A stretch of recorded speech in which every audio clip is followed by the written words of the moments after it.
Okay, so inshallah, mas malinaw ito, I think. So ipapakilala natin itong company. Salamat sa oras nyo at sa Batha Islamic Center sa pagbibigay sa amin ng time na ma-explain ito. Inshallah naman naway makatulong sa mga OFW din. So, kasama natin si Ustad Abdul Rashid Angeles, nakasama din namin sa Sharia Board at si Ustad dito Mikael. At yun lang po ang team ng Jumeirah, wala nang iba, wala si Queenie. So, ang Ver Development Corporation, ito talaga yung pangalan ng company. Ang Ver Develop Corporation, ito ay founded noon 2010. So ito ay halos 16 years na ang kumpanya na ito. So ito po ang Board of Director. Ang CEO po ay isang originally from Egyptian, si Mahmoud Abdul Munim. Si Chairman, at ang kanyang po ang asawa si Madam Jamila Rizala, ang President ng Ver Development Corporation. Kapatid po ni Ustad Sarap ay ang kasama. Lahat po sila is family sa Board of Director. Tapos ang kanilang attorney.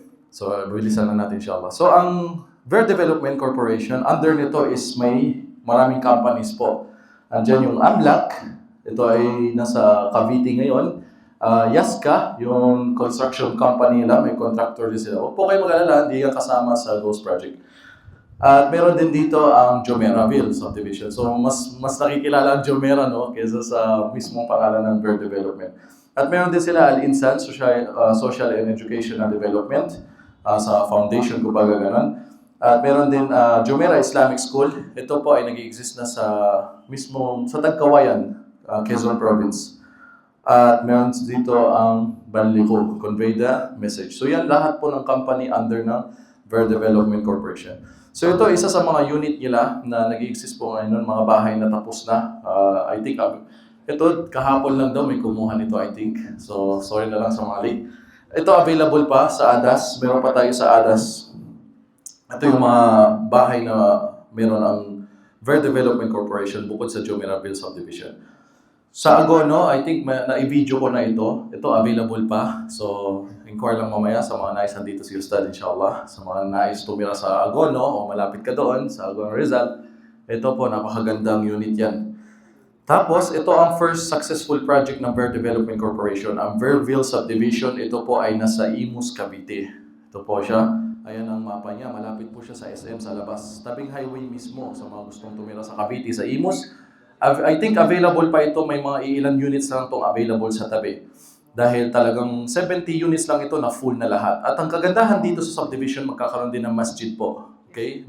May mga kilala kayo gustong ng reward, makipagbahagi din doon. May lupa doon na tatayuan ng masjid sa loob mismo ng subdivision po na ito. So alhamdulillah na may masjid doon na malapit, labas mismo ng bahay. So ito, yung project na successful na unang subdivision na project ng Ver Development Corporation.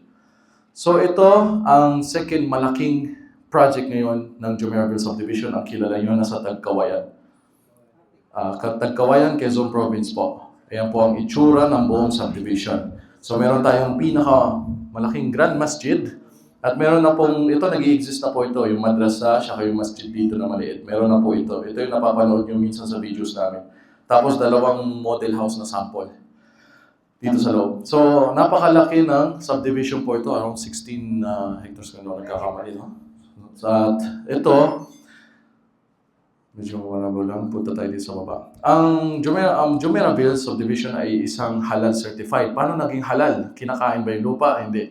Halal siya dahil hindi nahuhulog sa interest. Walang interest, walang hidden charge o penalties, at under Sharia compliant siya. At ang certified po dito is ang Philippine Ulama Congress. Isa sila sa kilala na certified body sa Pilipinas na nagse-certified ng mga products o mga company.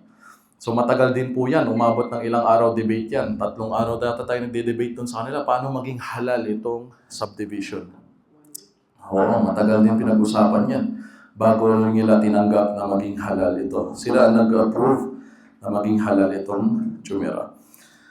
So, i-shortcut lang natin dito sa baba para mabilis tayo kung anong meron sa... So, ito po yung mga marketing, sales and marketing. So, kasama si Ustad Mikael, ang marketing head natin dito sa sales. So, may mga kailangan lang kayo. Diretso kayo dito after ng program, inshallah.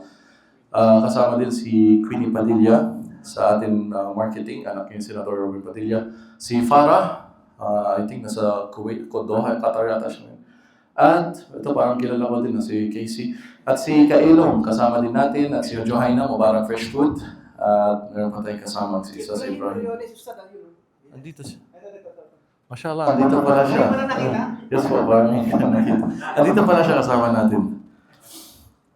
Pagdating naman sa Sharia Supervisory Board, yan po yung mga masyaikh natin, ang mga ulama natin na kinukuha na natin ng consult o advice patungkol sa mga kailangan ng Jumeirah Bill pag may mga katanungan na o fatwa. Andyan si Sheikh Dr. Abdullah Tahi, si anak ni Sheikh Farouk, ayan si Sheikh Muhammad Farouk, at si Sheikh Al-Hafiz Bautista, tapos si Sheikh Abdul Rahim, at si Ustad Abdul Rashid Angeles kasama din natin.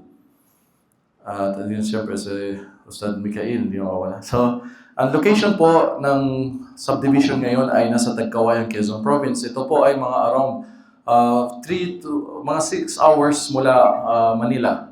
Pero pag naayos na yung expressway, sa mga 3 hours na lang, katulad ng Pangasinan. Dati 6 hours din ang Pangasinan pag nagbibiyahe ako from Manila. Pero ngayon, naging 3 hours na lang po talaga. Ito yung town ng Tagkawayan. So, hindi siya baryo na boring na lugar. Ang subdivision po, nasa 7 to 10 minutes lang ang layo papunta sa town. At paglabas mo mismo sa town, ito agad ang makikita mo. May mga fast food na kilala, tulad ng Jollibee, McDo, may bank, may Video 7-Eleven, may bus station, mga papuntang Bicol, puntang Maynila. At ang beach po, napakaganda. Abangan niyo yung video ko namin ni Kaelong. Nakapunta kami sa beach, 15 minutes lang po mula sa beach. Talaga, ginugil ko, 15 minutes lang talaga. Dito yung beach, napakaganda, mga resort. At yung palengke, yung hospital, napakalapit po. Sabi nila, pag tumira ka daw sa Jumeirah, mauuna ka mamatay kaysa sa hospital, mapunta sa hospital. Ang hospital po, nasa 12 minutes lang yung pumunta ako sa hospital. 12 minutes lang ang layo sa Tagkawayan, sa natin, subdivision. So anong meron sa, anong nakakaiba sa subdivision na ito? Siyempre, andyan ang Grand Masjid, may Tahfizul Quran Academy, may madrasa, may Arabic language, may TESDA training. Yun ang kagandahan sa atin. At may marami pang iba, may basketball, may coffee shop. Ang maganda dito sa madrasa natin, hindi lang nagme-memorize ng Quran yung mga bata. May papasok din natin yung ALS o yung TESDA para may background education din sila. Pagkatapos sila mag-memorize ng Quran, gusto nila mag-abroad, may skills sila pagdating dito sa Saudi. No? Either coffee or sa pag-welding. So may mga skills sila, back-to-back, dunya at akhirah. So yun po yung mga available dito sa Tagkawayan, Quezon Province. Makikita nyo naman yung bank, yung McDonald's, 7-Eleven. Kompleto po doon. Hindi kayo maghanap ng may resort, may university din po. Meron, napunta natin doon. May university, may schools, may elementary, may high school. Ayan po, kompleto. Ito yung mga names ng mga school na andoon. So hindi siya empty na baryo na walang makikita doon. So, ayan, pre-selling pa lang ngayon. Iba, hindi naintindihan. Wala pa naman bahay, Bakit naman binibenta? Pre-selling, pag nasa Cavite ka, maintindihan mo to pag nakita mo yung mga subdivision doon, May napuntahan ako, sobrang laki. Daming bahay. Lahat yun puno na, full na. Kasi yung binuhukay pa lang yung lupa, marami na nag-invest, nagbayad na doon hanggang sa mabuo yun. Siyempre, itong binabayaran mo, hindi yan basta tayo agad ng bahay, pupuntahan mo na nito yung drainage, yung kanal saan dadaan, yung kalsada, yung ilaw. So, yun po tinatayo mo na doon sa subdivision na yun. So, ito ay walang interest, walang penalties, walang hidden charge. 3 properties po ang binibenta ng Jumeirah Subdivision. Meron tayong lot. Pag gusto mo ng lupa lang, available po ang lupa natin. Meron 100 square meters, meron tayong 150 at 200 square meters. Sa house and lot natin, nasa 50 square meters po. Tignan, ito naman yung mga available na house and lot natin. So, tulad ng sabi, Vision 2030, tulad sa inyo dito, 2030, mataturn over inshallah, matatapos ang buong project. Halos sinasabing nasa 400 plus units ang bahay dito at 600 lahat kasama lupa. Ganun karami. So, ang napakalaking community ng mga Muslims. Tapos, ito yung commercial center. Pag gusto mo naman negosyo lang, pwede kang kumuha ng unit dito, commercial center pa sa negosyo mo. At ang kagandahan dito, kung may nagtayo na ng water station, ikaw lang ang water station dyan. Hindi pwede may magkaparehas. So, paunahan na lang dyan. May bigasan lang. So, for sure, Lahat ng units dyan ay iba-iba ang mga businesses. So ito yung size ng commercial center. Ito yung budget meal namin na Nadine na bahay, unit, na may 1 bedroom kung gusto mo. At meron din tayo yung 2 bedroom. Yung 1 bedroom po, ganito ang itsura niyan. May video na kami about dyan, yung tour around. Excuse me.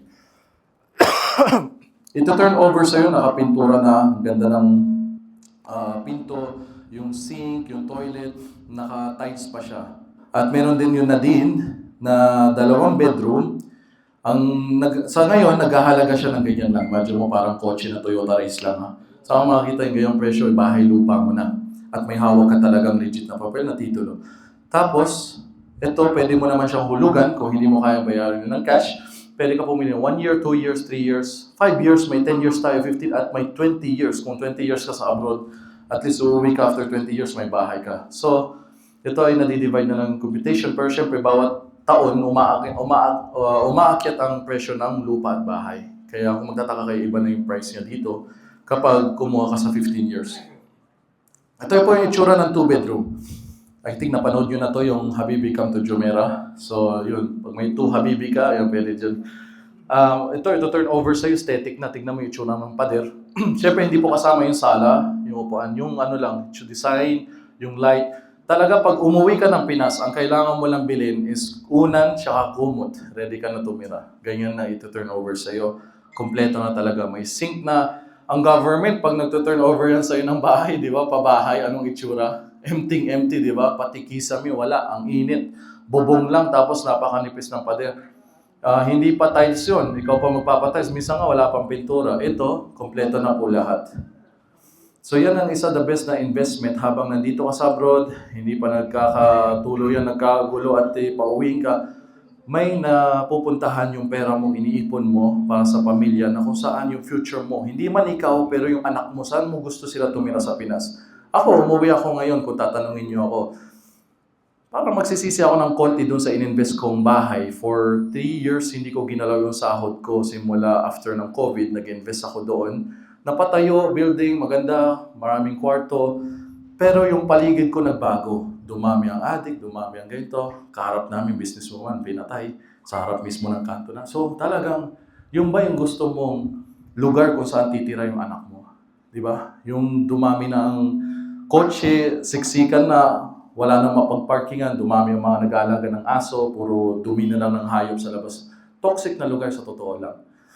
Ganun yung nangyayari doon sa subdivision. Kaya dito, inshallah malayo sa ganun. Dahil dito may values, malinis, bawal pumasok sa gate na walang ID, walang basta pwedeng bumisita sa'yo. At syempre tatanggap tayo mga nasa tamang akidah, sa tamang manhaj, yung katulad natin mga Muslims na Ahlus Sunnah wal Jama'ah. At take note, kung may mga kamag-anak kayong non-Muslim, may nanonood na non-Muslim, available din po siya sa mga non-Muslim. Pero susunod sila sa Sharia compliant na syempre. Hindi sila pwede maglasing-lasing sa labas, mag-karaoke, ganun. Susunod sila. Yung mga Kristiyano na gusto ng payapang buhay, parang Islamic way, pwede silang tumira dito. Kasama natin mga Muslim. Inshallah, naway magabayan din sila dito. So ito po yung itsura ng map. Ito po yung mga lot natin. Halos lahat po ito na napupuno na kung titignan nyo doon sa mapa ng office. Tapos ito po yung Grand Masjid dito. Nandito banda yung Grand Masjid. Ito po lahat ng mga units, mga bahay.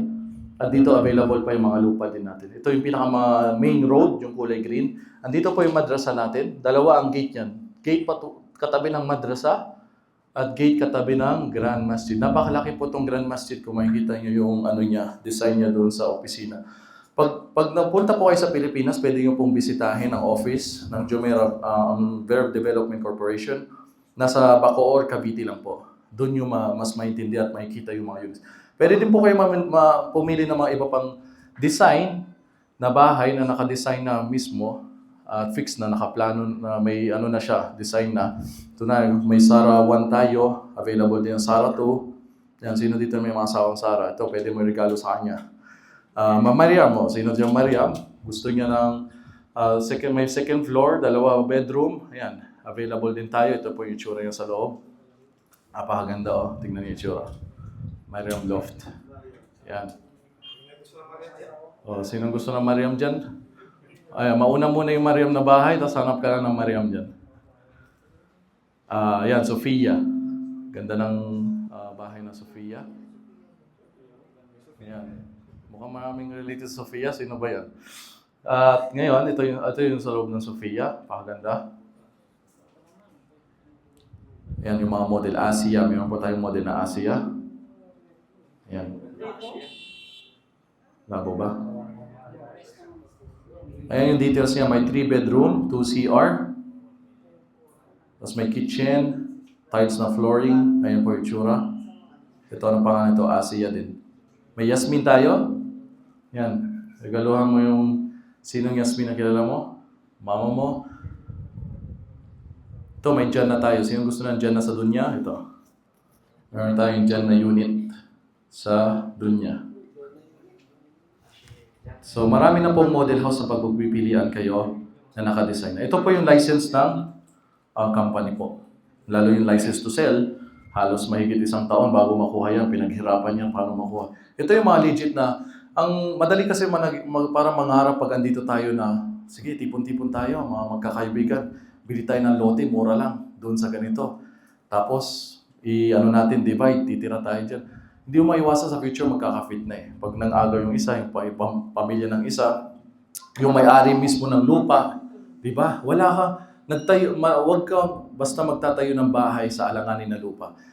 Sa Islam, isa sa pinoprotektahan, di ba? Sa Sharia, isa ang pinoprotektahan, di ba? Ang kayamanan. Pwede mo paglaban sa Islam, ang pamilya, kayamanan, yung akil. So, isa na dito ang kayamanan. Imagine mo, bibili ka lang sa 7-Eleven ng tubig, di ba may kasamang resibo yan? Tubig lang, may resibo. Ikaw, bibili ka ng lupa, nasaan ang pinangahawakan mong papel? Di ba? Ganun ka halaga pag-ingatan dapat at huwag basta-basta ang pagbili sa atin na baka mamaya nagtayo ka na ng bahay sa bandang huli na scam, wala ka nang pinangahawakan. Diba? So, kung baka may gusto i-add yung ustad na kung kulang pa yung mga nasabi kong information, doon tayo sa kapatid mismo ng president ng kapatid mismo ni Ma'am Jamila, ang president, na may kulang pa at dagdagan niya inshallah. So, maraming pong salamat sa inyo. Nice to be back dito ulit. Alhamdulillah. Huwag kayo mag-isip na mahirap ako ma-reach, nasa family feud. Hindi ganun. Andito pa rin ako mismo lumapit sa inyo. Di ba? So, alhamdulillah, andito tayo ngayon ulit. At yun, i-share ko lang yung experience ko na ako, umuwi ako sa Pinas, nakita ko yung sitwasyon. Ngayon, ayaw ko din maano kayo. Di ba sa Islam, sabi ng propeta, la yu'minu ahadukum hatta yuhibba li akhihi ma yuhibbu li nafsi. Di ba? Kung anong mahal mo sa sarili, mahal mo sa kapatid mo. So, ayaw ko na kayo ma-experience na experience ko. Kaya inshallah, dinadala namin ang Jumeirah Subdivision dito para may magandang future ang inyong pamilya mismo. Kahit wag na kayo, dito masarap ang buhay, may kapsa. Yung pamilya nyo sa Pinas, ang iniisip natin, na mailagay sila sa maayos na community na nasa pangangalaga ng Islam, inshallah. Masarap po.